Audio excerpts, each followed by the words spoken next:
السلام علیکم۔ بس پھر جب تم اس کے روبرو ملاقات کے لیے کھڑے ہوتے ہو تو محبت سے دیکھتا ہے تمہیں۔ پھر جب تم تھک کر سجدے میں گرتے ہو تو وہ اسی سجدے میں تمہیں تھام لیتا ہے۔ یوں ساری تھکاوٹ اتر جاتی ہے، یوں صلح ہو جاتی ہے، اور جو مانگا گیا ہوتا ہے اس سے نواز دیا جاتا ہے۔ تہجد تو عشق ہے، اور جس کو عشق اللہ تک لے جائے اسے کوئی تھکا نہیں سکتا۔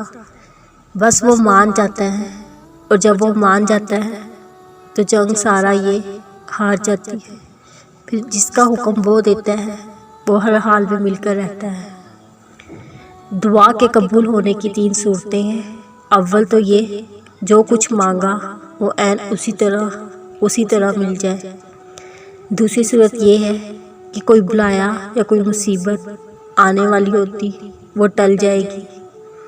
تیسری صورت یہ کہ مانگی جانے والی شے کا ذخیرہ جمع کر دیا جاتا ہے، جس طرح بچوں کے لیے انعامی بانڈ یا سرٹیفکیٹ لے کر رکھ لیے جاتے ہیں۔ جب بڑے ہوں گے تو ان کے کام آئیں گے۔ خدا تعالیٰ بھی اسی طرح کرتے ہیں۔ سوالی کے لیے اچھی نعمت آخرت کے لیے محفوظ کر کے رکھ دی جاتی ہے۔ تہجد ایسا مرہم ہے جس کے پاس ہر چوٹ کا علاج ممکن ہے۔ بس تمہیں یقین رکھنا ہے، پھر وہ زخم بھی بھر جائیں گے جو تمہیں لگتا تھا کہ کبھی بھر نہیں سکتے۔ وہ کس سے بھی مکمل ہو جائیں گے جو تمہیں لگتا تھا انہیں کوئی مکمل نہیں کر سکتا۔ اور مت بھولو تمہارا رب سب کچھ کر سکتا ہے، سب کچھ۔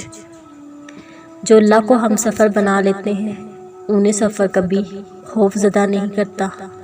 جو اللہ سے جڑ جاتے ہیں انہیں کوئی توڑ نہیں سکتا۔ جو دعائیں اللہ کے سپرد کر دی جاتی ہیں ان کے مکمل ہونے کو کوئی موڑ نہیں سکتا۔ کیا یہ کافی نہیں؟ اللہ خود کہتا ہے ڈرو مت، میں تمہارے ساتھ ہوں، سب کچھ سن رہا ہوں اور دیکھ رہا ہوں۔ صبر کا راستہ چن لو، صبر کی منزل جنت ہے۔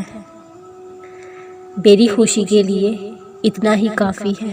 تمام جہانوں کا مجھ سے محبت کرتا ہے، وہ مجھے ٹھوکر لگنے نہیں دیتا، میرے آنسوؤں پر مجھے صبر دیتا ہے، اتنے گناہوں کے بعد بھی مجھ سے نفرت نہیں کرتا۔ جب تم بند دروازوں پہ راضی رہنا سیکھ لیتے ہو تب اللہ تمہارے لیے موسوں کے دروازے کھول دیتا ہے۔